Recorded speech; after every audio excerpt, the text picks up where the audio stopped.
of School of Environment, Arts, and Society. We have the applause. Well, it is my pleasure to be here tonight, and I want to thank everybody for braving Miami traffic at rush hour to get here. This lecture for me is a very special one, and before I introduce our speaker, I am going to say a big thank you to him because his books actually helped me survive South Florida in the transition from Ohio to Miami. When I first read his books in Ohio, I thought that Carl Hiaasen must be a comic genius to make all of this stuff up. Then I moved here and realized he must work at the Miami Herald, which he actually has since he graduated from the University of Florida at age 23. And now, when the craziness of Miami that we all encounter starts making me think, what am I doing? I just kind of picture I live in a Carl Hiaasen novel. And it turns all those things a lot more entertaining and palatable. So I want to thank Carl for easing my transition and continuing to make my life here in South Florida a fantastic experience. Carl actually was born and grew up in Broward County and Plantation, so he is Florida born and raised. He has been working at the Miami Herald since the 80s. He has a weekly column that still runs most Sundays. For his nonfiction work, people might not know, he's actually been nominated for 3 Pulitzer Prizes. And for his columns, he got a Lifetime Achievement Award from the, I'm going to get this wrong because I didn't write it down, the National Association of Newspaper Columnists. We probably are most familiar with his work as a novelist, and he's published more than a dozen novels, and I personally cannot wait for Bad Monkey coming out this summer. And he's also, I'm waiting for my kids to get just old enough to read his currently 4 young reader novels. So nobody wants to hear what the guy with the tie talk too long, so it is my very sincere pleasure to introduce Carl Hiaasen.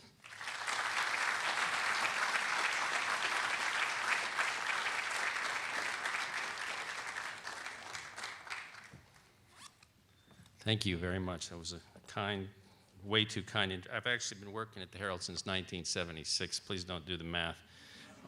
And it wasn't even my first newspaper job. That's embarrassing to admit, but it is home, and I'm happy to be here. Whenever I revisit Miami-Dade County, it gives me a lot of material and energy for the next novel. Just driving past Aventura today was enough to inspire all kinds of malicious fiction. What I thought of when I drove by was, many of you were too young when this happened to know about it, but Michael Jackson used to go shopping at Aventura all the time, Aventura Mall. Michael Jackson, that's all you need to know. Of all the places he could shop, why not go to Aventura? We are in the, as you know, Florida has been anointed by the New York Times as the Ponzi state. Not just a Ponzi scheme, the whole state is a Ponzi scheme. I want to read you some of our world number ones. Currently, this is just current. Years ago, I did a column for the Herald. There was a year when there was a statistic that came out that Miami-Dade County led the nation in dead bodies found in car trunks. I'm not lying. That was back in the old cocaine cowboy days and stuff like that. But now we have more glorious distinctions. We are currently number 1 in Medicare fraud cases in the whole country. Yeah. We have more public corruption cases, that is prosecution of politicians in South Florida, in the Southern District, than anywhere else in the country, including Washington, D.C. We are the crookedest place officially in America.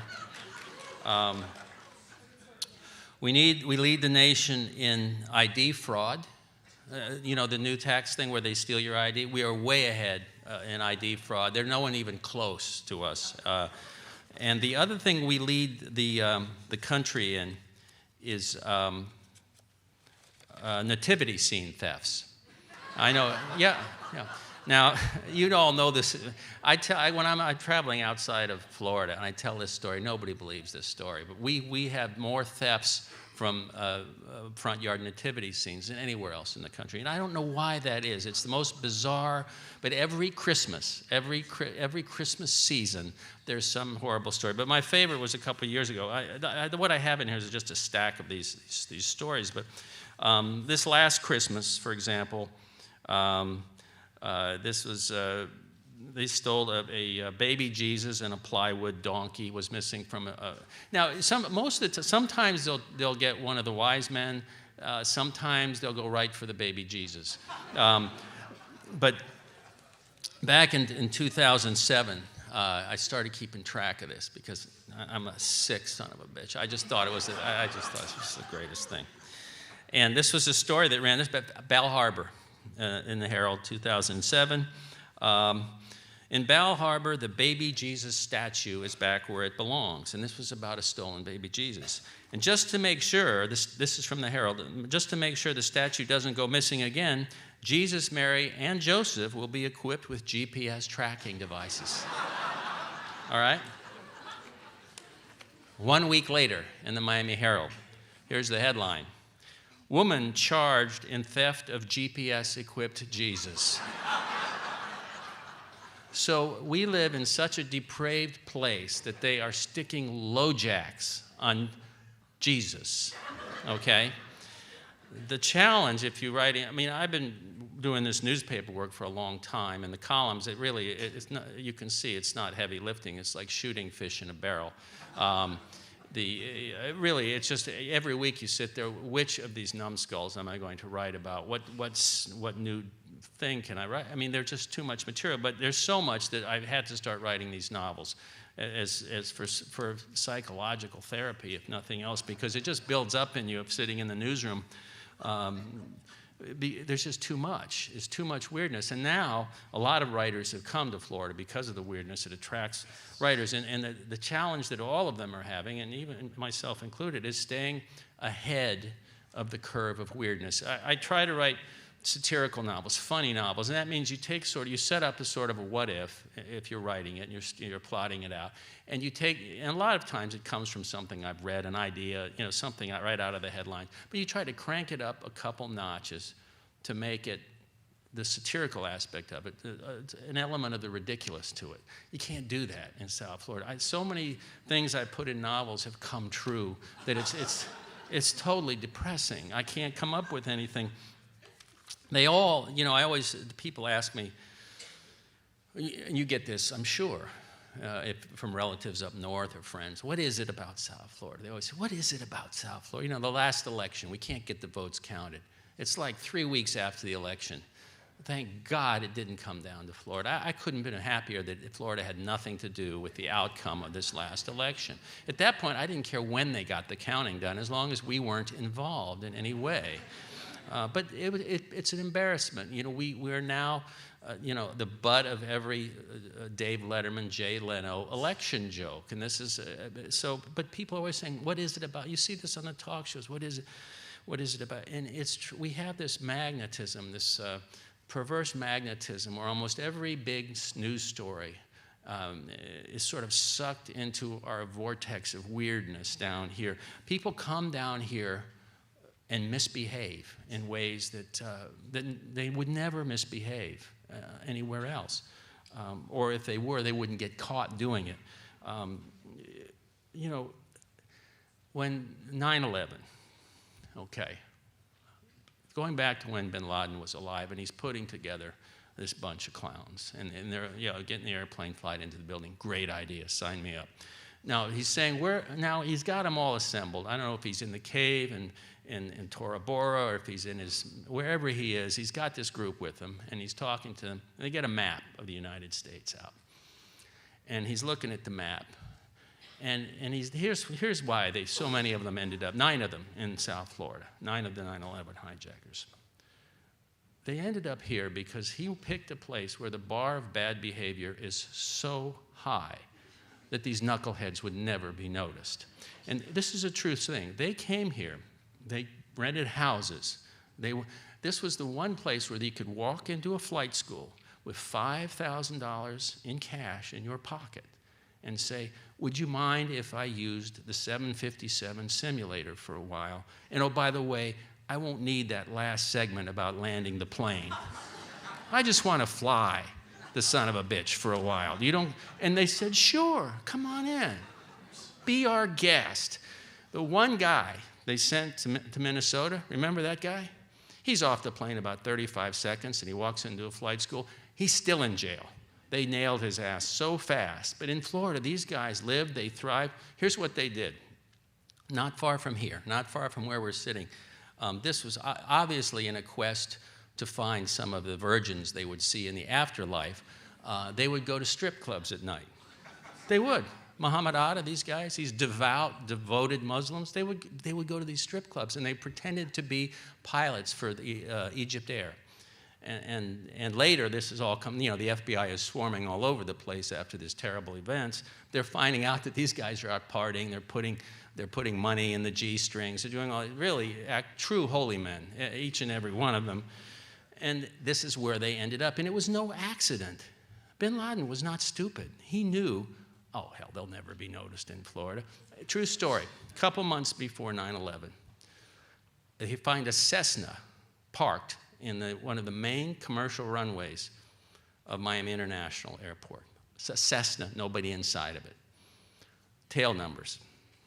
They trace it to a flight school in Clearwater, Florida. They call up there. They said, God, yeah, we had two of our dudes took it up today. They were just supposed to do a couple loops around and land here.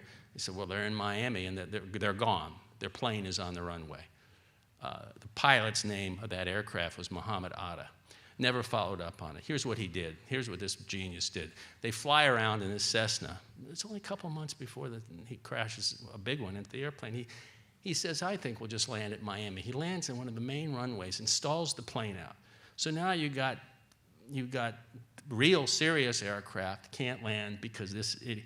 And so he looks at his guy with him, who's another one of the hijackers, and he said, you know what we ought to do? We just ought to run away from this plane. They have footage of these guys. They get out of the plane, and they run across all these runways. They hop a fence and call a cab. Nothing ever happens. Nobody ever follows up. That's what Bin Laden knew, that this, okay, they're not the brightest guys in the world, but it won't matter. We'll just send them to Florida. They all come here. The whole country got to see this in 2000. And Gore versus Bush. The whole country, the hanging chads, the voting for Pat Buchanan at Century Village, all of it played out in front of a international audience. Everyone then started to understand my novels. There was no secret to it anymore. This is what it was. They also figured out that everybody comes here eventually. When the verdict comes down in Los Angeles, the civil verdict against O.J. Simpson, where that jury, the jury that was not on Ambien, figured out that he might have had something to do with that double homicide based on him wearing the exact same shoes that he was photographed in on ABC, a brilliant move. His attorney very somberly announces Mr. Simpson cannot afford to pay. He cannot afford to pay this kind of money. He may have to leave California. And I turned to my wife sitting in the car. I said, he's coming to Florida. And he did. He came here, and he began searching every single golf course for the real killers of his wife. Didn't find her. Rush Limbaugh. He can live anywhere he wants. Talk show host. Anywhere he wants. He's rich enough anywhere. He comes to South Florida. Why, you ask? Why would Rush Limbaugh move to Palm Beach, Florida? Because we have the friendliest pharmacies in the entire United States. Call up and say, I have a dump truck. I'd like to fill it with Vicodin. Come on over, Mr. Limbaugh. Back it up, baby. That's what he did. Then he got caught because he laid it on his housekeeper. He's all cured now. He's better. Elliot Spitzer, he comes down here and hooks up with the call girls. And this is how they catch him. He insists on wearing his black socks during the whole carnal festivities. And this is how they remember the little guy. Oh, he's just a New York governor, but he's in the black socks. Oh, yeah, we know that guy. We like that little guy. He never takes off his black socks. End of Elliot Spitzer. David Petraeus. I mean, what are you thinking? let's go to the command center for the wars in Iraq and Afghanistan is in Tampa. First of all, think about that for a second, okay? Whose idea was that? And he gets in trouble. Everybody who comes to Florida gets in trouble. Bernie Madoff ripped off some of his closest friends in Palm Beach County. That's where he did his magic. He'd take them out in these clubs, and he got them to give money, and he ripped them off. Tiger Woods. Oh, my God. Now, here's the thing. I was sitting here, I'm scrolling through the news, I'm watching on the internet, and I'm reading Herald, and I see this little scroll come across one day, and it said, Tiger Woods, PGA golf sensation, Tiger Woods was involved in a minor traffic accident at 3:48 in the morning in front of his house. There ain't no such thing. That's right. It just happened. It was terrible. A rabbit ran out in front of his car. You knew then it was the end. You just knew. That's it. It's happened to him too. His wife, of course, she didn't hit him with a 9-iron. It was probably a wedge, but it wasn't a 9-iron. We just have the most amazing magnetism for destruction. For many years, Key West, Florida, the end of the road, led the entire country in the arrest of wanted fugitives, Key West, Florida. They used to go down there and scoop up fugitives all the time on Duval Street. I want you to think about the criminal mind for a second. Here's the criminal mind. I know what let's do. We're wanted in all these different states. Let's get on US 1 and drive to the end of the pavement, and that's where we'll hide. So they used to go down there and they'd arrest these nitwits and sloppy joes and haul them off, and this was just the regular criminal. Let's go to Florida. Well, who's going to look there? One of my favorite stories, this happened after some of you may have been old enough to remember this, after the O.J. Simpson, the famous white Bronco chase through L.A., where they have all the helicopters following him, and this is after he was going to be arrested for his wife's killing. And so now every TV station in the country is now doing car chases. They all went out and got a helicopter just so they could wait for something like this, apparently. Well, one day there's a carjacking in Homestead, Florida City, down there somewhere. And the guy pushes somebody out of the car, gets in the car, off he goes. Now he's got a choice. Hits US 1. He can go north to the major population centers where there's 16 million people, right? Or he can drive to the Keys with a string of highway patrol cars on his tail. And what do you think he does? I'm going to the Keys. They'll never catch me here. You got helicopters, you got half the highway patrol, and he's driving down the Keys. Now, so they get the helicopters up. All the TV stations are, they're looking at the chase, and it's on TV, and the Key. I was living in the Keys at the time. And I turned it on. I said, are you kidding me? Who is this? What is this IQ test? What's he coming down here? People in the Keys got really hacked off at the idea that this guy is just going to drive, thinks he's going to drive through the Keys. There's one road all the way to Key West. You think you're going to drive by my house? Here's what they start to do. They start gathering crap from their garage. And they start dragging it out to the road. Anything, rocks, beer bottles, every house he goes by, there's shit flying at him from all over the place. At some point, somebody hurls an entire bicycle at the car, shatters his windshield. The guy is terrified. Here's what he does. He gets on his cell phone. He calls 911. Nothing but police cars behind him. He says, these are his words. They're trying to kill me. What do I do? So they say, give yourself up. He goes, I'm afraid to stop. He's literally battered, bleeding. All the windows are out of his car. He's been hit by rocks, who knows what else. He pulls off the highway. The highway patrol comes racing. He leaps out of his car. He couldn't wait to get out so fast. He didn't even put the car in park. He opens the door, falls underneath the car. It runs over him. No, don't worry. He doesn't die. But in any way, it just shows you this is only in Florida. You're watching a chase, and they weren't going to just sit and let him go by their house. What do we got in the garage, Myrtle? You got anything heavy we could throw at this asshole? Come on, bring it out here. We'll get him. Oh, it was a beautiful thing. A few years ago, I love love stories. I want to tell a few love stories tonight because I love Florida love stories. This is one of my. You may not remember this. Maybe some of you do. A few years ago, imagine it's a love triangle. Two women love the same guy. They love the same guy, and he won't make up his mind. One of them gets frustrated, and she's just, I can't stand it. And she finds out that her rival is going to be getting on a plane in Orlando soon, and she's going to confront her rival. The only problem is that she lives in Houston. What do I do? Here's the other problem. She's an astronaut. She's an astronaut. Here's what I'll do. I'll put on a diaper, and I'll drive 19 hours from Houston, Texas to Orlando, Florida, and I'm going to settle this, and I'm going to make sure I'm going to get my man. This is what the woman does. She puts on, it depends. She puts some mace in the car, some other objects, maybe rope, other things, just what you take on a vacation in Florida. And she drives to the Orlando airport and waits in the parking garage and confronts them, and she gets arrested. Astronaut arrested. Great headline. Astronaut arrested in diaper. And you know, it's not like the space program doesn't have enough problems trying to get funding.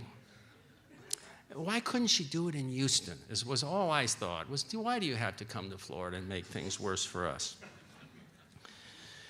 I grew up in Broward County. Like I said, I grew up, and when I grew up, there's a park in downtown Fort Lauderdale called Holiday Park, I think it is. And Chrissy Everett, I think her dad used to teach tennis. That's where she learned to play tennis, and it was kind of a landmark, and it's still there. And a few years ago, after these CSI shows, you know, that are on TV, and I don't watch them, but all these CSI Miami, CSI New York, CSI Toledo, whatever's on there. Anyway, everybody's got this CSI craze. So there's a very good school here in Southwood, high school, St. Thomas Aquinas, and a teacher there decided, wouldn't it be kind of cool, I'm going to have a CSI crime class. I bet a lot of kids would want to do that because they all watch TV. And sure enough, very popular course. And he's teaching about forensics, evidence, preserving evidence, all this stuff. And he calls the Broward County, says, is it okay if, can I do a crime scene for my kids at Holiday Park one day? I'm going to bring them out there, and I'm going to plant some clues all around the park. And we're going to do a sweep, and then we're going to discuss it. And they said, sure. And they even give the guy some yellow tape, crime tape. The police crime tape. So he goes out there and he puts up the tape and he sets up his little clues and his little everything, and all the kids assemble, and so they start their, have you ever seen them when they do a crime scene, Mark? They kind of walk together. They're looking for every little thing, every fiber, bullet casing, whatever, and they're walking along through this segment of Holiday Park, and people are picking up things. I found this, and somebody at the end of the line shouts out to his teacher, hey, I found it. He goes, what'd you find? He goes, I found the body.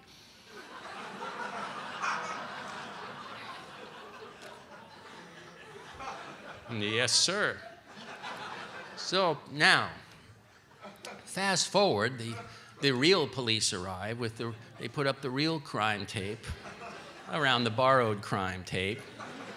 And now the kids are really getting a lesson because they're being interviewed about this human body that they found on their field trip that they thought their teacher had put there. They thought it was fake, and no, it was a real one. Oh my God.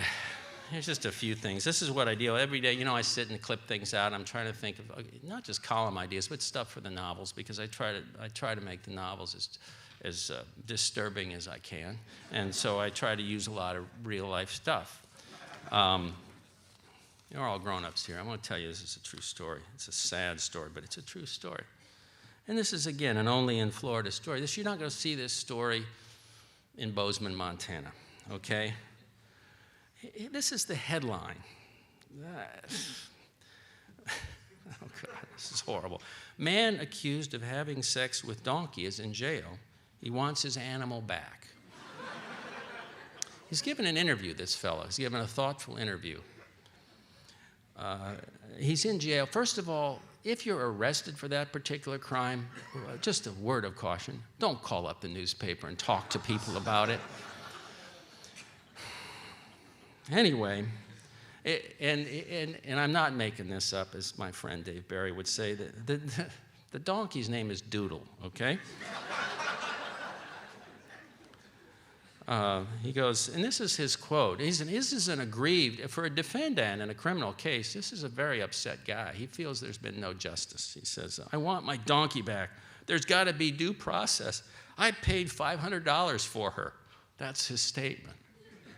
He's, I believe, still in custody in case you have a donkey and you're worried about it. This is a recurring theme in Florida love stories, I found. I'm going to tell you another true story.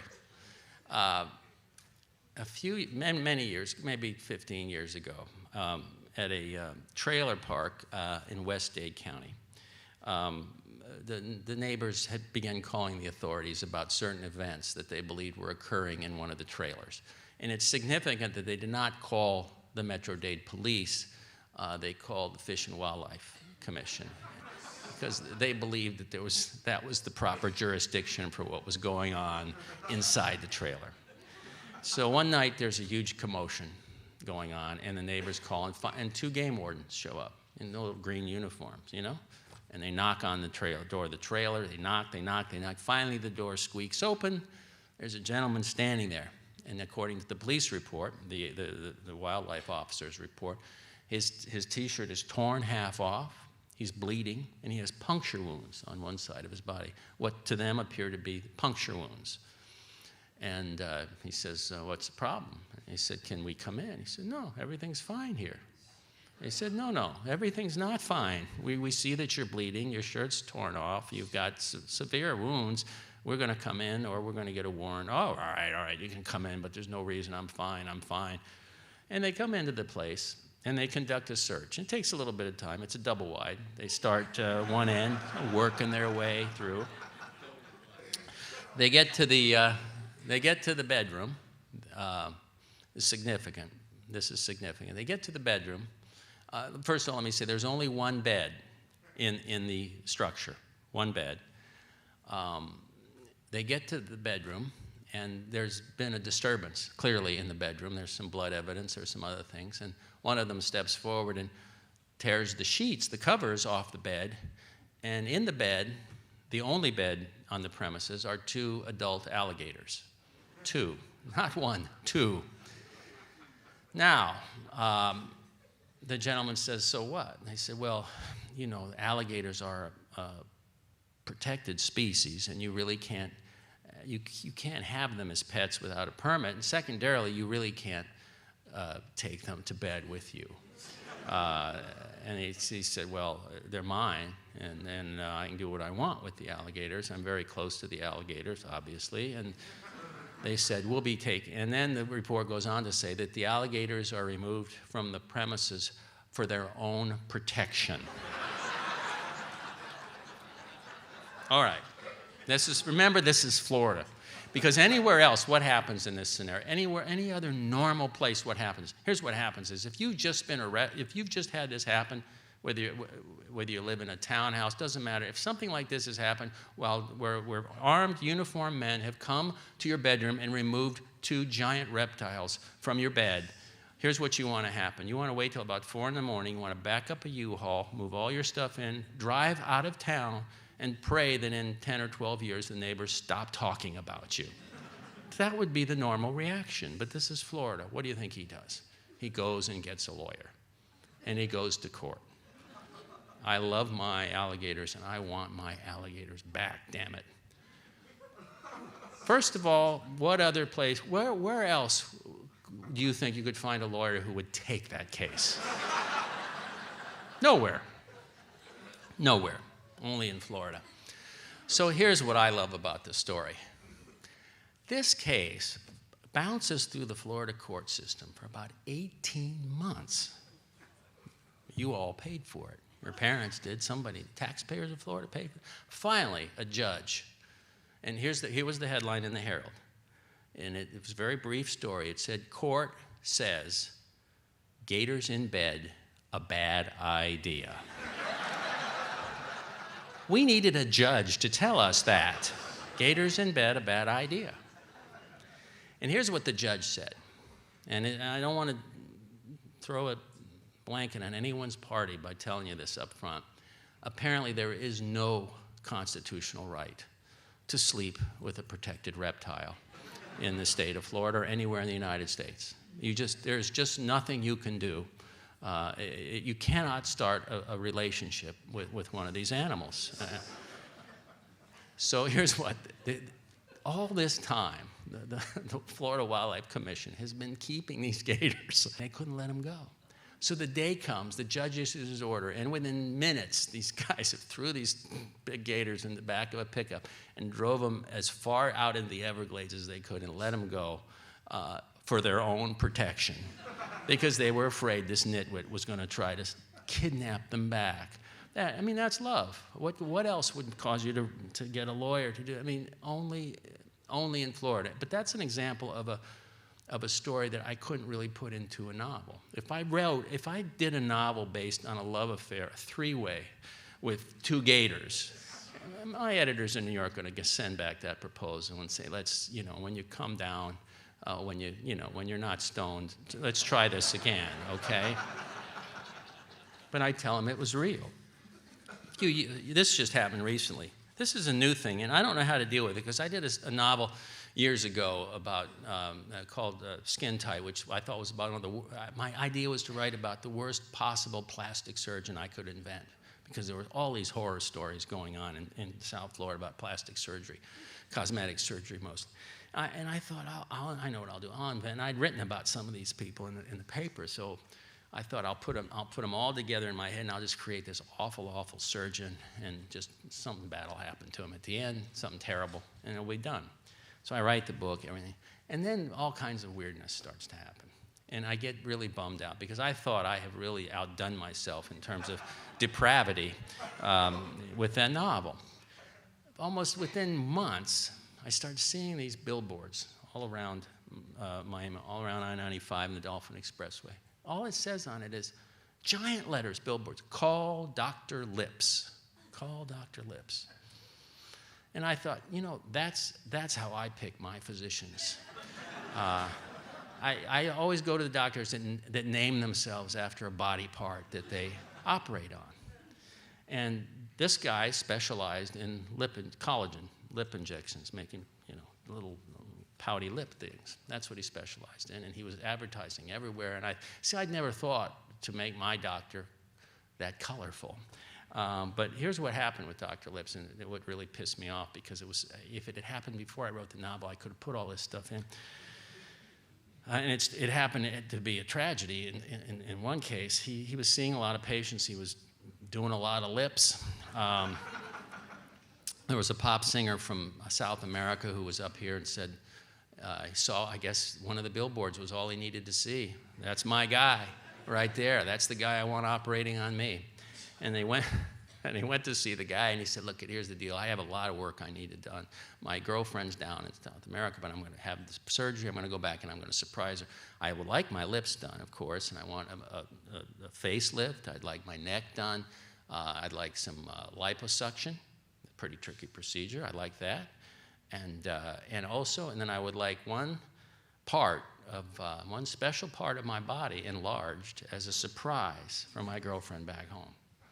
And Dr. Lips didn't bat an eye, said, I can do all of that. And he said, I can do it in one afternoon.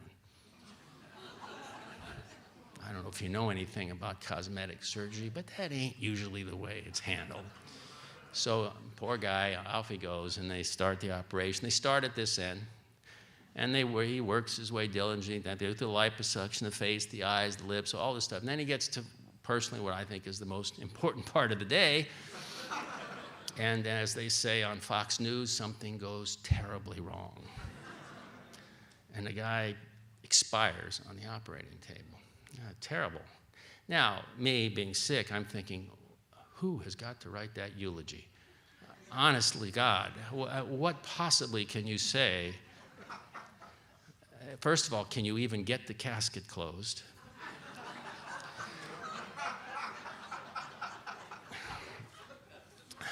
Anyway, Dr. Lips is prosecuted and sent off to someplace with bars where he cannot practice medicine, as he should have been. Very bad story. But again, I write something, even something worse happens. It's totally demoralizing for a novelist. And then this is even surpassed because, and you've probably been following this case. We've been writing a lot about these cases. Apparently the new thing, not just in South Florida, but maybe this is a Kardashian phenomenon, although we know they're here. I forgot to mention that they're here. I don't even know how many of those nitwits there are. How many do they have in that family, by the way? Dave Barry says there's 6 or 7 of them. I don't know.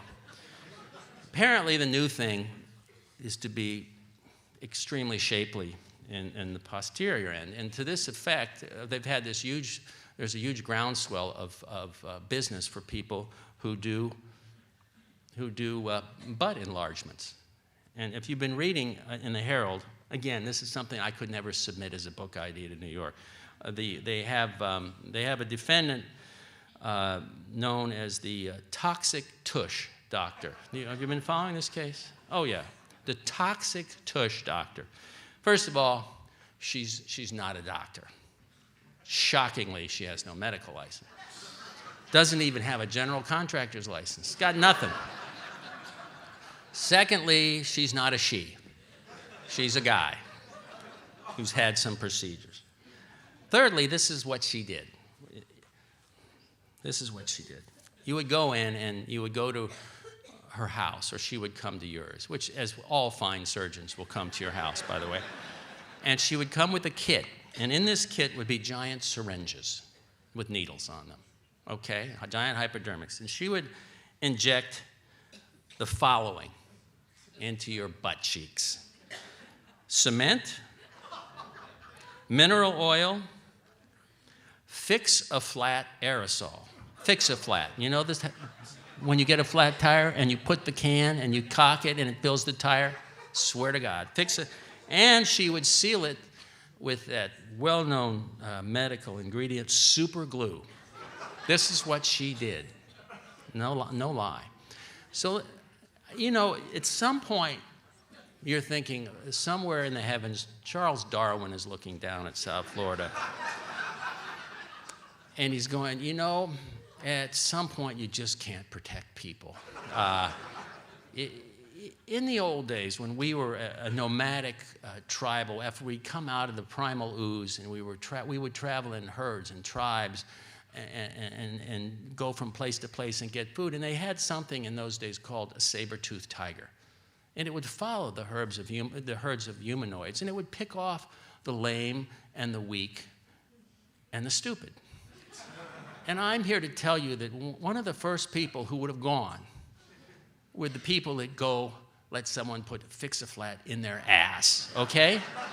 At some point, you say, okay, let it happen. Because there's nothing you can do for those people, nothing. There's been several of these cases. Even after all this publicity, there was an arrest the other day and another person doing the same thing, also with fix-a-flat. If you've got a stockbroker who can get you into that fix-a-flat, I don't know what it is per share, I don't know who makes them, but buy the fix-a-flat because it's the new thing. Years ago, I wrote a book called Striptease, which was made into a movie. And it was, Demi Moore was in the movie, Burt Reynolds. They filmed part of it up here, as a matter of fact. And it was about a dancer at a gentleman's club, as we used to call them in the old Southern days. And she was an unwilling dancer. She was locked in this bitter custody battle with the dirtbag husband in the novel. And the dirtbag husband, his job was he stole wheelchairs for a living. People said to me, Carl, that's the sickest thing. Who steals? Where did you come up with this? And of course, I went to my little bag of clippings, and I said, what do you mean? Well, there was a guy who was going around to hospitals and nursing homes stealing wheelchairs. And he wasn't just stealing any old wheelchairs. He was stealing the Maseratis of wheelchairs. I didn't know this. And they strip them down just like they do cars. Anyway, I saved all this stuff, and I thought, and I needed a bad guy and I wanted him to be despicable. And I thought, what's more despicable than stealing wheelchairs? So that's where that came from. And in the movie, he was played by Robert Patrick. He was the RoboCop guy. He was a fantastic wheelchair thief in the movie. He did a great job. Anyway, and in the movie, the dancer has a daughter, and Demi Moore's daughter played the daughter and all that. But I'd done how should I say, can I call it research? I did a minimal amount of research where I actually interviewed some dancers with kids, and I'd sort of had my, it gets old, and the book comes out, and then Hollywood calls, says they want to make a movie out of it, and a guy named Andy Bergman, who's a very talented director, a funny guy, and he'd done a movie called The Freshman with Marlon Brando was in it, and Matthew Broderick, very funny, clever script, and I thought, okay, all you can do in Hollywood when you're dealing with Hollywood as an author is you can say, I'm not selling my book, that's it, I don't sell my books to Hollywood, or you can say, I do, but I only sell them to somebody that I know and somebody I think is good.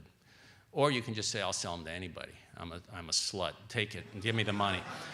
So back in those days, I was trying to be the middle guy and who just says, no, I'll do it, but only if it's artistically right for me. So Andy calls up, and I get a copy of the script, and it was pretty good. It's pretty funny. And I said, it's okay. Well, fine. It'll be fun. Have a movie made. It'll be good. And there was an environmental theme. It was against a backdrop of the sugar industry, which I'd written a lot about, and the sort of exploitation at that time of workers in the sugar, and the pollution that was and still is caused by the sugar fields. I try to work, I don't preach or proselytize in these novels. I don't try to work any of this in intentionally. It's just the framework for my journalism, and it bleeds into the novels. But I do believe, and especially with the kids' novels, there's a place for talking about this stuff, and you can invest your characters in some integrity every once in a while. So the backdrop is there was a sort of a family, a rich, wealthy family that had a lot of sugar cane and paid off a lot of politicians. How could that ever happen, you're thinking? Anyway, so word gets out that the movie's being made, and that to me at the time she was paid $8 million, which was the most any female actress had ever been paid for a film. And I start getting letters from strippers who want to be in the movie. This is true. Resumes from strippers. I have nothing to do with the movie. The author is they were nice to me. Everybody was nice to me on the set, and Bert was great, but your author is really the last person they want to see on the set of a movie. It truly is. They do not really. Thanks for dropping by. We'll see you later. I mean, it's not like I had any say in any of it, but they think that they've got there were a few photographs that arrived. I would never look at those. But then I start getting clippings about, this would be funny. Here's a funny stripper news item. And one of the things, because it combines so many elements of Florida in one, first of all, it happened in Tampa, which, you can't beat that. But secondly, this is a true story. A guy goes into, and he sent me this, and he said, this might be worth putting in one of your novels. And he had gone into one of these joints, and he was getting a lap dance, okay? And he suffered an eye injury during the lap dance because the implant in the right breast of one of the dancer who was on his lap struck him in the eye and detached his retina. And being Florida, guess what he did? Got a lawyer. Of course he did. He's suing. I'm sure his wife was thrilled with that lawsuit too, right? The other thing is, I'm sure he was trying to get out of the way, don't you think? He was really working to get out of the way, I think. Anyway, I got a host of those. It was terrible. And the best one I got was I'll tell you a creepy true story that happened. I started getting mail from in these letters. They were sent to the Herald. It was the most fun the Herald mailroom ever had, by the way, to this day. And one of the letters said, a couple of them said the same thing. They said, you remember me from when you were in Omaha. You were at the Solid Gold in Omaha, and you were researching your book. And you said if they ever made a movie, you would put me in it. Never been to Omaha in my life. This came in from a couple different cities. And I thought, this is really creepy stuff. I've never been, and you know me. And it turned out there was some dude that was walking around. He would take a copy of one of my books into these joints and tell the girl that they were. And here's the really brilliant part. My picture is on the frickin' book. All they got to do is look at it. Unless he got made up like me, which would be scary. He wouldn't have a shot. But I mean, and this is what people do. It became a whole weird scene. But I wanted to tell you this story because I want to sort of give you a place for where authors are viewed. I've been very lucky that the books have been well received, the books for kids. I mean, all of that. I mean, I've just been very blessed. And so when people talk to me about the movies, and they did a movie of a book called Hoot, which is the first book I did for kids. And they always say, what do you think of the movies? The ending was different. Wasn't it awful? They read, oh, no, I liked the book better. And I said, it's just a movie, first of all, okay? And second of all, if the worst thing that ever happens to you in your writing career is that somebody makes a big movie of one of your books and it doesn't quite turn out the way you'd hope, you still got a pretty good life. The check always clears.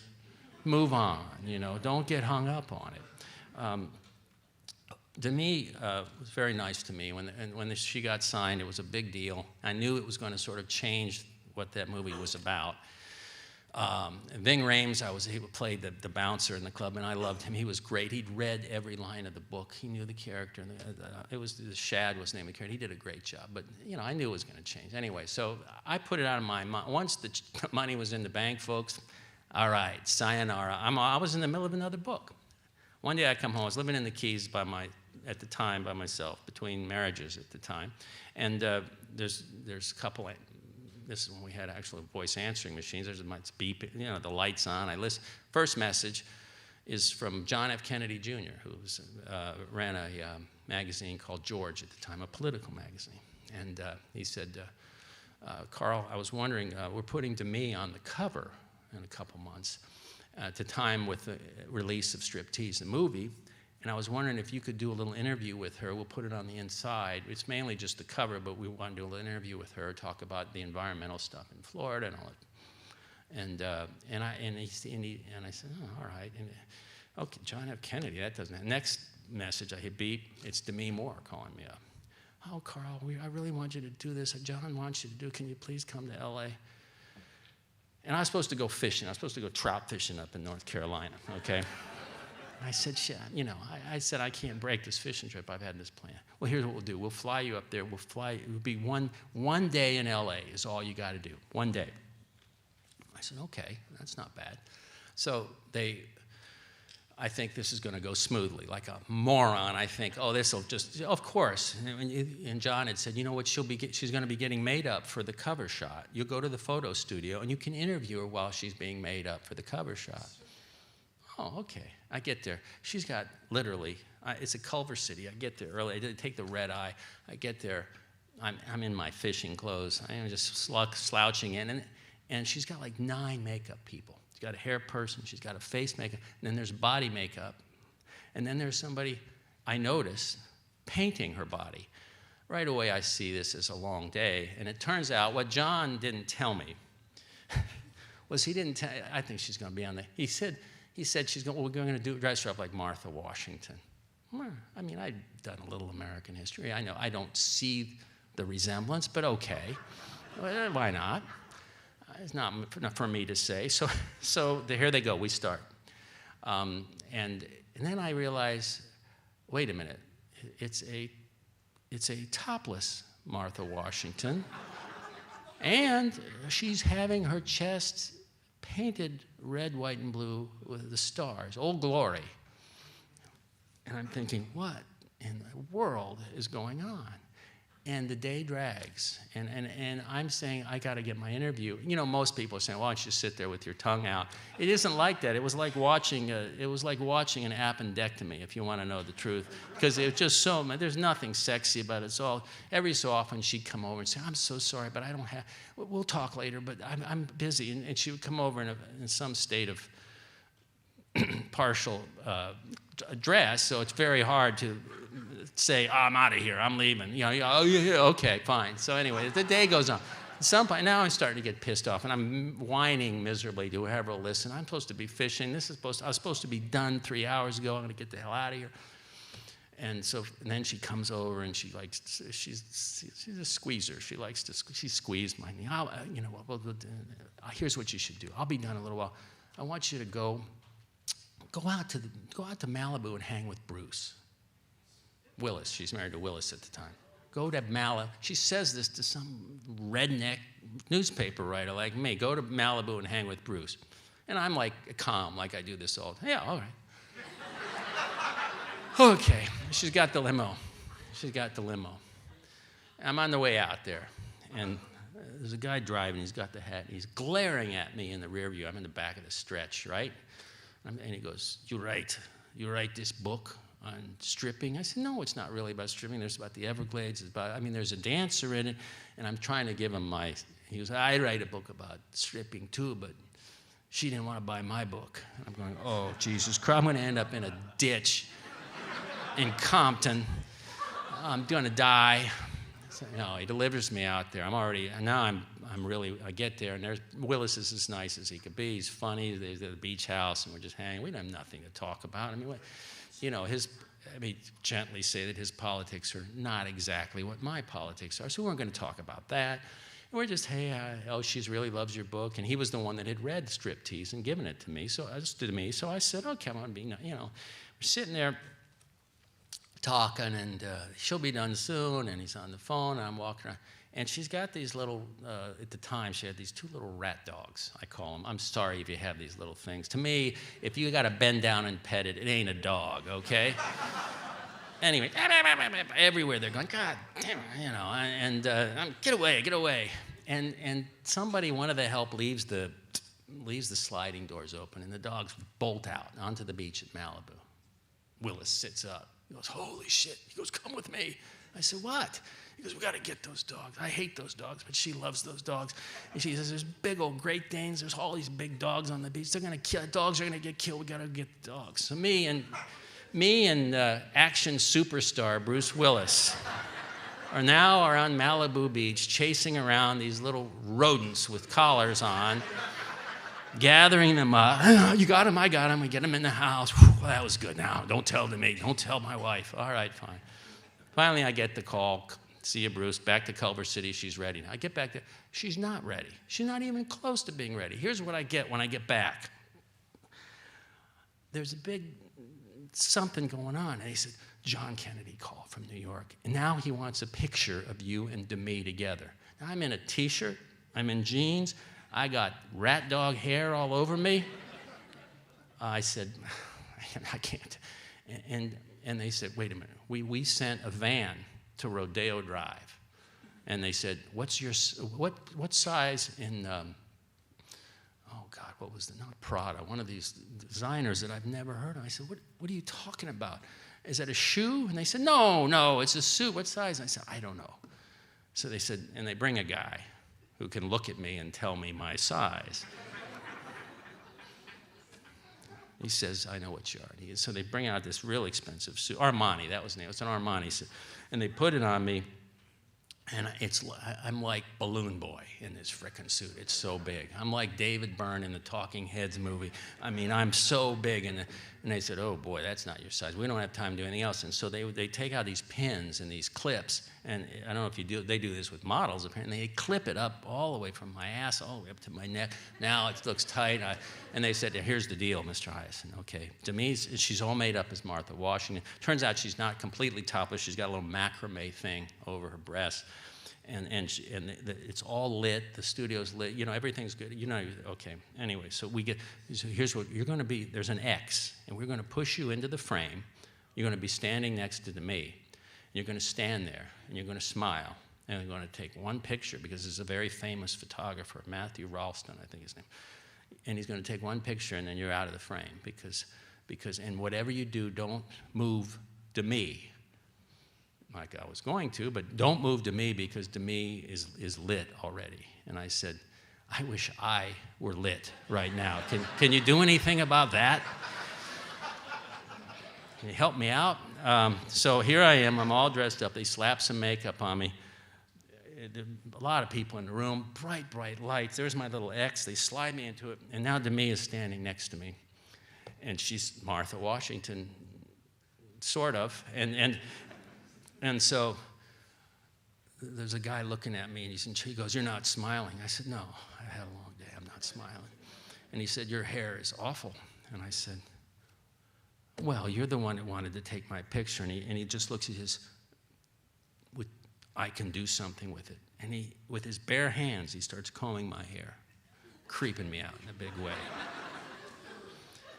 He gets it the way he wants it. He goes, and he said, "You got to smile." I said, "I'm trying to smile." "You got to smile." So here's what Demi does. It was kind of cool because she's not supposed to move, right? So she's holding my hand. She slips the other hand in, and she starts tickling me. Okay, pretty good. So I start they get one laugh out of me.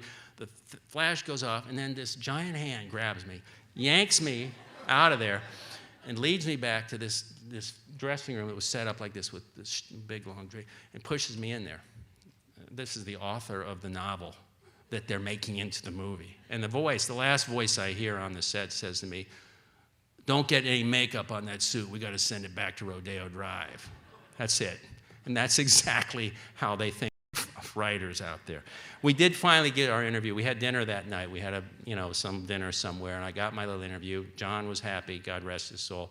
Demi was happy with the way the picture turned out. I got to go fishing, and it was fine. But that's sort of the Hollywood story. And I always tell people the same thing, because they always say, "God, what about, should we sell it to Hollywood?" I said, "Here's the deal that you make. If you decide to sell your book to Hollywood,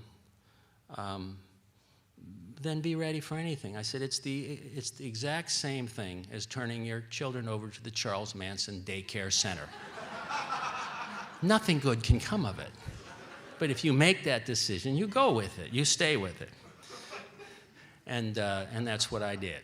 And as I said, everyone was lovely and wonderful, and the movie didn't get very good reviews. But I was sailing on to other things at that point. And I don't regret any of it, and it was fine. And I did get some phone calls from certain families in Florida, sugar families.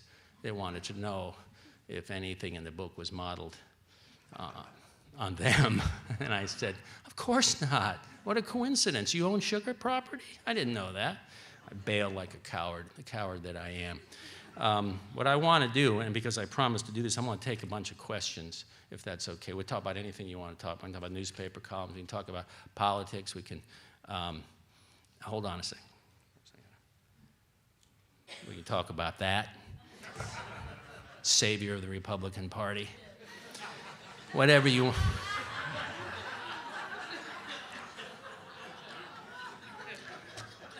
I love it. I'm sitting there. I don't know what I'm going to write for my column. And this goofball freaks out on live national TV and starts doing this. Jesus, God almighty.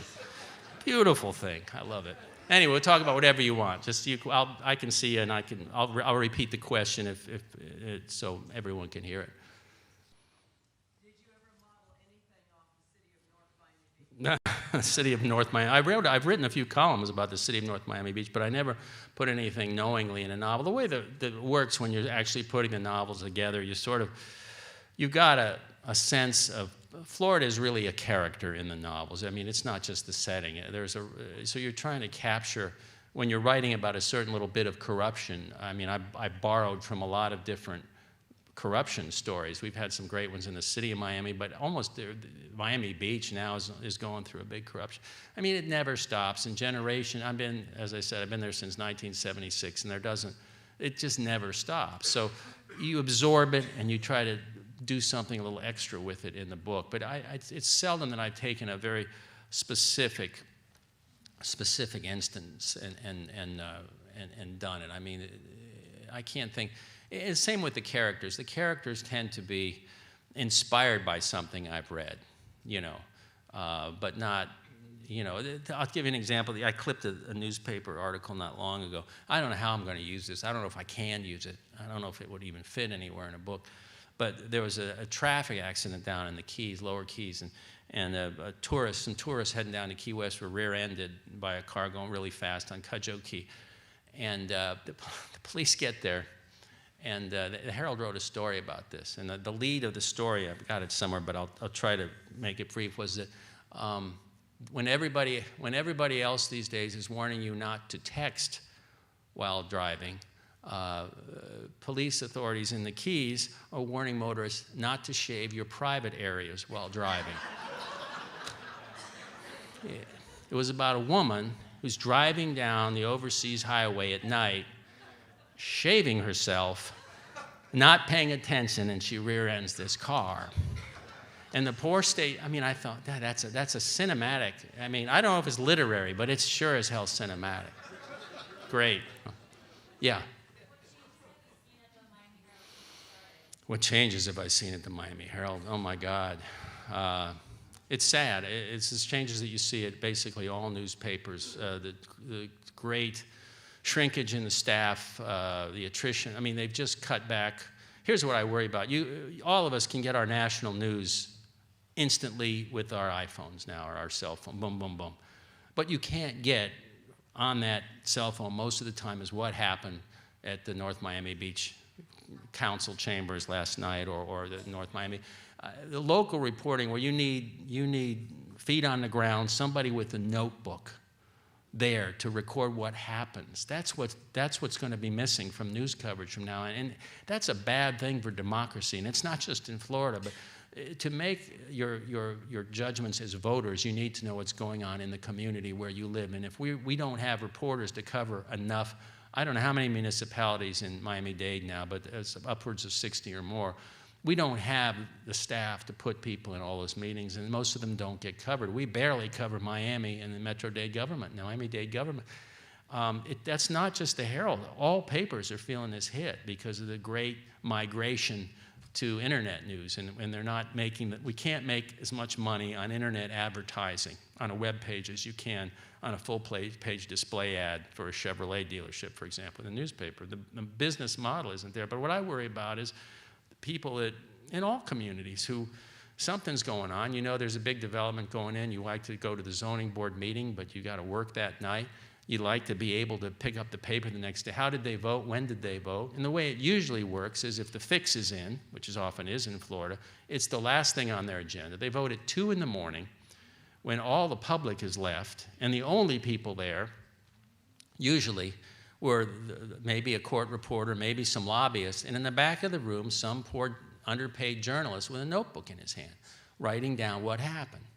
And when there's nobody back there with the notebook anymore, and there's nobody there to report what you're doing, what do you think is going to happen? What do you think? I mean, do you think this is a crooked place now? Just wait till there's nobody covering these meetings. And that's what I worry about. Yes? Two things. What is your take on Sun Life Stadium? And what did you think of Michelle Obama's speech last night when she announced the winner? I was watching the Oscars. I'll do that. I have no idea why she was on there. She looked great. I don't know. I would say she was slightly more, maybe a lot more alert than Mr. Nicholson was at the time. Jack likes to go to those things. He likes to sail on in, and he did. I don't know. I mean, it was just the whole thing was kind of silly. But the Sun Life Stadium, the problem I have with the whole, and I've always had, and I've been consistent writing about this for years. I do have a problem of subsidizing millionaires to build a stadium, to improve a stadium, do anything. I mean, study after study shows that when taxpayer dollars are used to enhance, build, whatever, the Miami, the new stadium, baseball stadium, Miami is a great example of that there is the economic benefit never trickles down to the taxpayers. You get soaked. And the tourist tax that they want to use could be used for a lot of other things. It's a scam. This guy, and he's a nice guy. I mean, Steve Ross, I'm sure he's a fine guy. He's worth $4 billion, okay? $4 billion. Improve your own stadium. Come on. And Norman Brayman is absolutely right in this, by the way. He's absolutely right. The one thing that they've had to do, they did cave in on, was they're going to put it on a ballot. They cannot do this without a referendum. And Marlins managed to finagle around so it never got on a ballot. It would have lost big time if it had. So we'll see. I made a joke in the column that the idea of extending a canopy over the remaining seats it would be great, because then the MetLife blimp couldn't see all the empty orange seats whenever they broadcasted a Dolphin game. You know, I mean, it's sad. I mean, it's embarrassing when they're showing a dolphin game on television, and it looks like, what is it? Was there an anthrax outbreak? Where is everybody? Now, I don't go for that. Look at the infrastructure crises that we have right now in this country. The last thing we need to be rebuilding for billionaires is a sports facility. That's absurd. And you know what? Most of the sports writers I know completely agree. They know it's baloney. Yeah. When I used to teach public school, I loved pulling the comics from my Herald because it helped with sentences and humor. And I'm finding that a lot of students who have coming in are so into literal humor that it becomes harder and harder to teach satire. Yes. How would you go about that as far as giving our students a sense of humor through satire?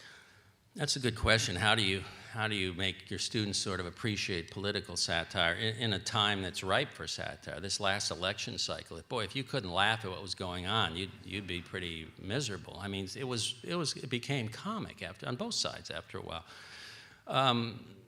I don't know. I mean, in my case, I gravitated when I was young to the columns of Art Buchwald and Russell Baker and people like that, Mike Royko. Because they had such an edge. They were funny, but they had an edge and they had a point of view. And I think, I don't know how you train kids, and I'm not sure my generation was a great reader of editorial pages either. I think kids just in general don't, but I think that through television and the internet, they have a little keener sense of what satire is, even through YouTube videos and things. There was a whole bunch of videos that were done on Marco Rubio's lunging for the water bottle. I mean, it's kind of a silly moment, but nonetheless, there was a lot more awareness of that. So I think there's hope there, and I think it may have to be visual satire, but at some point, the other thing you do is you assign certain satirical writers to read and see what they've done. But it's a hard thing. Humor is a tough thing, and you don't. Not everybody's going to get it. Not everybody's going to laugh at the same thing. It's a great danger. It's a tightrope that you're walking, especially not with the columns so much, but with fiction in particular, because you agonize over every line. Because if it's off by one word, if it's just off by a beat, it's not going to be funny. And people always, I know they ask Dave and I the same thing, because I've talked to him about it. He always gets asked, are you laughing? Do you laugh when you write your column? And I've asked me, do you laugh when you write your books? Do you laugh? Are you laughing as you write? No, we're freaking miserable. That's the truth. We really look like we're writing a funeral announcement, because you're agonizing over the punctuation, the rhythm of the word, every single thing you're agonizing. So there's a part of your brain that's saying that's a funny line or that's a funny bit, that's going to work. The rest of you is like, no, we got to do it again. We got to do it again. I mean, it's hard. It's the toughest thing kind of writing, I think, to do. But I don't know how to teach someone to appreciate it. I mean, I don't know that answer. Yeah. Have you ever gotten threats for anything? Nothing serious. I do get threats occasionally. I've written a lot about the NRA, and I don't really get any threats from them. You know what they did, though, that was the worst thing, the meanest thing they did? They put me on their frickin' mailing list. Oh, God. Damn. Anything but that.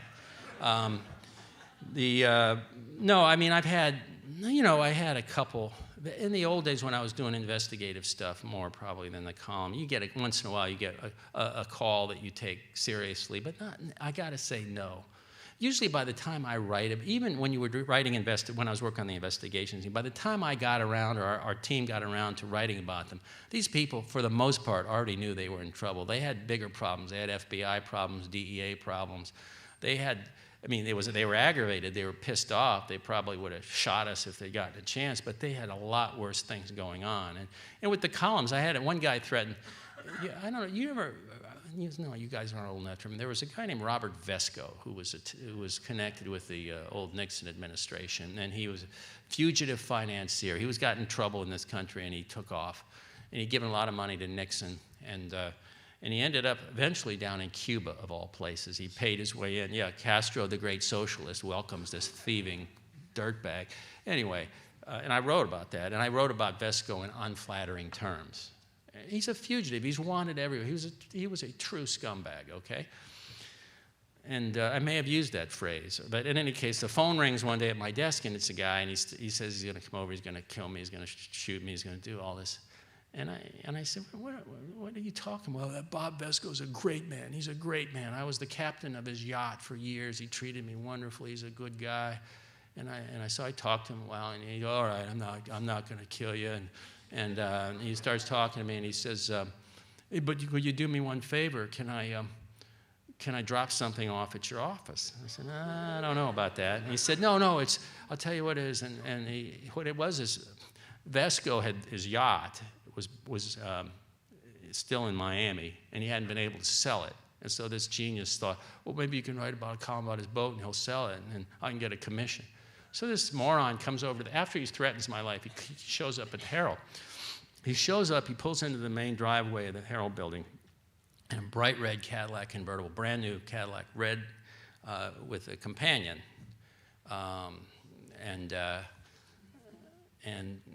And he says, here, go. A big shot, a lot of money, a lot of flash, and a lot of bling. And he gives it to me. I said, okay, thanks. He said, I'm sorry about threatening to kill you. I didn't mean it. I said, no problem.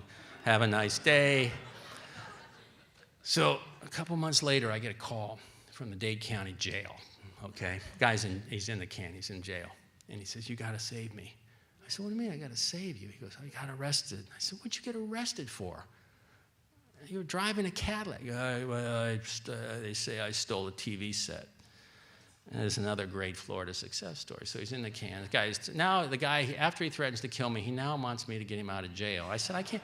He says, all right, I know you got to do this. I don't do good in jail. They're going to kill me. Somebody's going to kill me. But can you call? I'm going to give you a cop's number. I want you to call this cop and ask him. I'm an informant for him. I'm an informant. And he'll get me out. He gives me a detective's name. So I thought, what the hell, I'll call. I call the detective. The guy says, oh, no shit, the guy's in jail, that moron.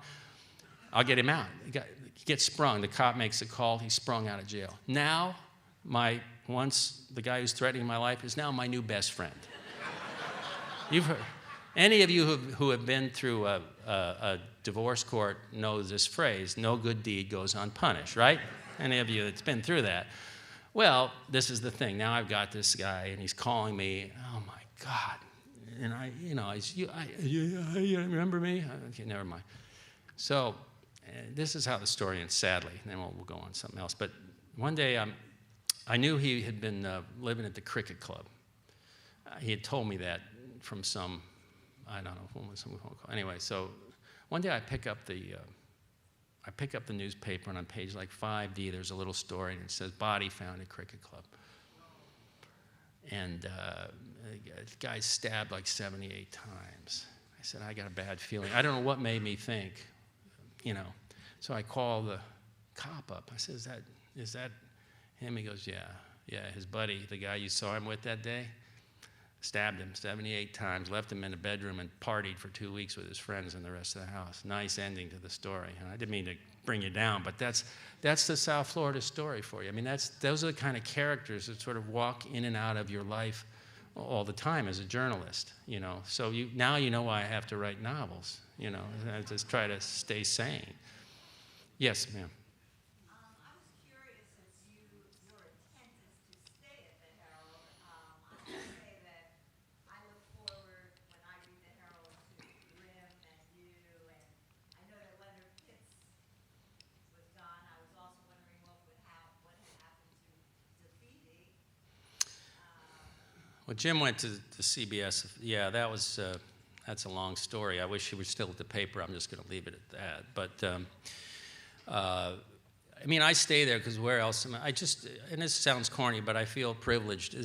I grew up reading that newspaper, that in what was then the Fort Lauderdale News, now the Sun Sentinel. But those are the papers I grew up on. I literally learned to read on the Miami Herald. That's the truth. And it's an honor for me. I still have a great affection, not just for the paper, but obviously for Florida and for raising a little hell and trying to do what I can do. And it's nothing to do with money or anything else. I just do it because and my oldest son has been an investigative reporter there for some time. He's leaving the paper too, but I had that attachment, and I don't know. I mean, Dave, if you talk to him, and Fred joined the newspaper the same year I did, 1976. We all, it was, you just develop a, you don't want all the voices to disappear, and you want, there's not much institutional memory at that newspaper anymore. I've outlasted, I don't know how many publishers, I don't even remember how many editors, and they're like, they leave me alone. They don't mess with me. They let me write what I want to write. They know that the facts are going to be straight. They may not agree, and they often don't. I'm sure that the publisher doesn't agree with a lot of my columns, but they leave me alone. That's not always the case. There's a lot of newspapers where the publisher goes steaming into the newsroom, says, don't ever do that again, or write a retraction, or do this, you're in big trouble. Never happened to me. I wrote a column one time suggesting our publisher was clinically insane. The guy who was publisher of the paper.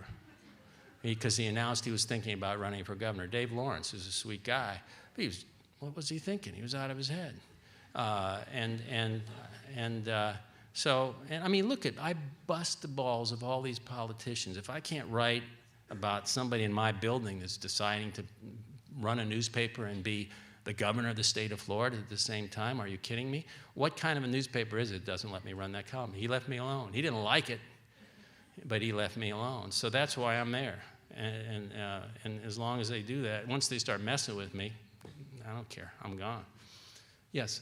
Technical question as a novelist. Do you tend to storyboard and organize your book from front to back, or do you kind of let it go chapter at a time? Have you read the books? When I got out of school, I said to myself, I am never going to do an outline again, ever, of anything.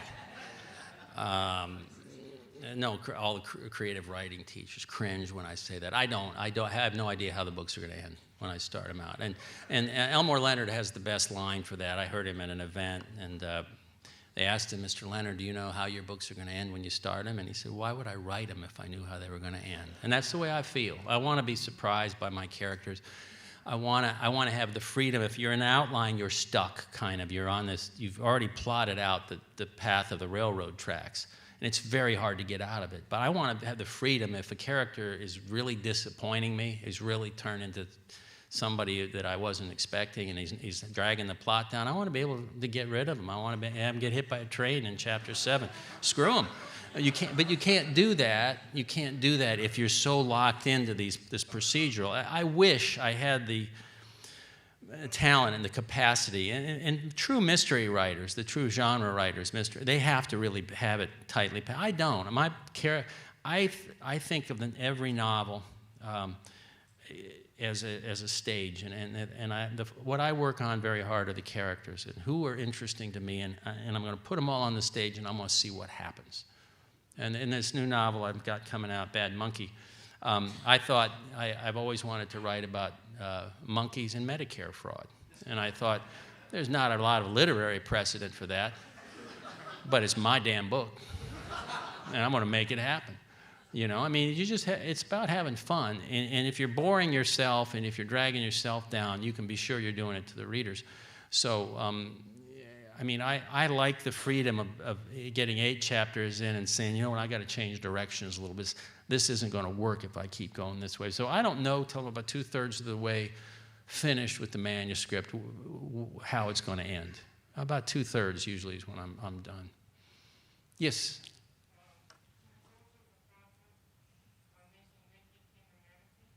Naked Came the Manatee.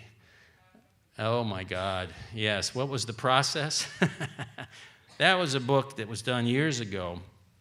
Started out as a Tropic magazine project when the Herald had Tropic magazine. I worked for them for a while.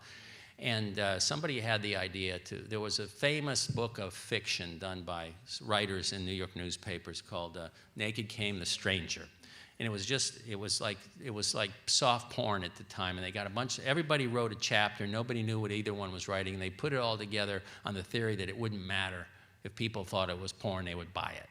And it did work, but it was a good novelty thing. So Tom Schroeder, who was an editor at Tropic, said, why don't we do that, not that nature, but just do a mystery thing, and we'll get you and Edna Buchanan and all his Florida writers, Dave Barry, a bunch of others. Then Dutch Leonard agreed to do it because he was down here for part of the time. And we'll do that. We'll just do it, and we'll do a serial once a week, every week, and we'll put this novel together. So it started, Dave Barry, of course, he was smart. I want to do the first chapter. Well, in the first chapter, you can write whatever the hell you want to write. And he did. He goes off on this wild thing. And then each chapter, then the chapter would be delivered to the next writer on the list. And you'd have to take all that and do your own stuff. And then it would build and build and build.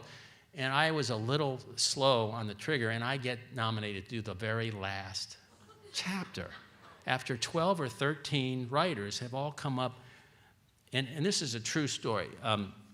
By the time the manuscript, because we had the deadline, now a book company, Putnam's, is involved. They're going to do a book, okay? Dave and I said, sure, as long as, you know, the money, we wanted our share and everybody else to agree to go to charity, you know, because it wasn't a real book, and we knew it. And so anyway, here's a short, so what happened is I'm looking at this manuscript, and it's got not one, not two, it had 3 severed heads of Fidel Castro. 3 that I have to account for and explain, because the final chapter's got to wrap it all up. It had characters who should have been killed off and have come back in chapter 3. It was, I'm going to say, it was a mess. It was funny, but it was a complete, from a writer's point of view, I'm going, what have I got? Here's the worst part. Elmore Leonard has the chapter ahead of me, and I'm not supposed to start my chapter till he's done. We're coming up on deadline, and he's up in Detroit, and I call him up, and I said, Dutch, I got to have something. I've got to start writing. I've got to do, you know, whatever it was, 4,000 words. You know, I got to get going. And he goes, all right, I'll call you back. I haven't thought much about it. He calls me back. He goes, all right, here's what I did. He goes, you got 2 dead bodies at the end of my chapter. I don't identify them. They can be whoever you want to be. Does that get you off the hook? And I said, well, it's a start. He goes, that's what I'll leave you, 2 dead bodies. And that's my literary conversation with the master of the American crime novel, is he's leaving me 2 dead bodies, unidentified, at the end of this chapter.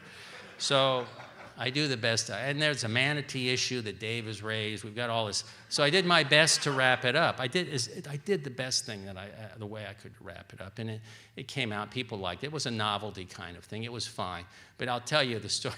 So they decide what we're going to send you, Dave Barry, and Elmore Leonard on a book tour. A book tour. What the hell are we going to talk about? So Leonard is he's a fantastically cool dude, you know, and Get Shorty and all this stuff. So anyway, we're now doing we're doing the Today Show, Katie Couric, and we're all 3 of us are sitting on a couch, and she's like you, asking how the book was done, and we're trying to put our best face on this, Dave and I and Dutch, and was it fun? Yeah, it was fun. It was a challenge. And then she said, would you like to do it again? And simultaneously, the 3 of us on national TV go, no. So the next stop is the Charlie Rose show, this intellectual show, right? First of all, we get there, and an actress named Jacqueline Bisset has the segment ahead of us. Jacqueline Bisset is an extremely beautiful woman, and she has entered the studio wearing jeans that are impossibly tailored, and I'll leave it at that. So that now we are having to lift Dutch Leonard, who at this point was probably 80 years old, but we're trying to wake, over here, Dutch, we got to go on in a few minutes. And Charlie Rose, she's only supposed to have like 4 minutes. Charlie Rose is completely smitten with Jacqueline Bisset, so we're saying, good, keep at it. Our time is ticking away gloriously. And then she leaves. Now we've all got to go on, and he's asking us all these literary questions about, what was it fun? How do you guys work together? And he's asked a question. And Dave and I have figured out at this point that through all the events we've done the whole day, People Magazine, that Elmore Leonard has not read the book. Not a word. Not one word of the book has he read except his own chapter, which he doesn't remember. So Dave and I are tired. We're at the end of our ropes, too, and we've been propping Dutch up the whole day, just kind of jumping in at the right moments to answer the question, because he clearly has no idea who even the characters are in this book. He doesn't even know. So finally, Dave and Charlie's earnestly going on, and Dave says, hey, Charlie, why don't you ask Dutch if he's actually read the book? And the book goes over, and that was our big book tour up there. And Dutch said, he came up with something like, well, I read parts of it. That was the best we could do. The publicist was thrilled with us, by the way, that we really did a bang-up job on that. That was the last time they put 3 of us on an expense account, I'll tell you that. Listen, you guys have been great. Let me do one more question, then I gotta let you go. Yes? Do I think I'd ever outlived the Miami Herald? No, I didn't. I have a lot of great memories of that building. Can I tell you something? I used to try to tell this story briefly. I remember going in there one newsroom one day, and when I was a young reporter, and they said, and the managing editor, I think it was Pete Weitzel, looks out the back window, and it's right on the bay, and there's a body floating in the bay, and he says, go down there and find out what that's all about. I mean, that's how far you had to go for news in Miami. You just say, go downstairs, there's a frickin' body floating in the bay, I swear to God. But I'll miss it. Listen, you all been terrific. Thank you so much. Thanks.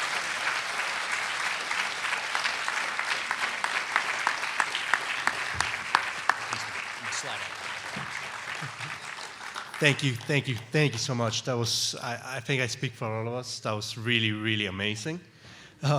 We all had a really good time. Mr. Hiaasen will be outside signing books. We also have a few of his books for sale, so if you're interested in getting your book signed, you're more than welcome.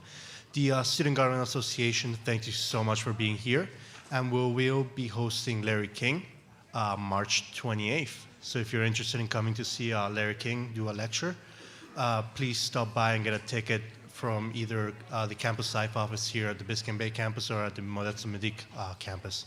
So thank you so much and have a great night.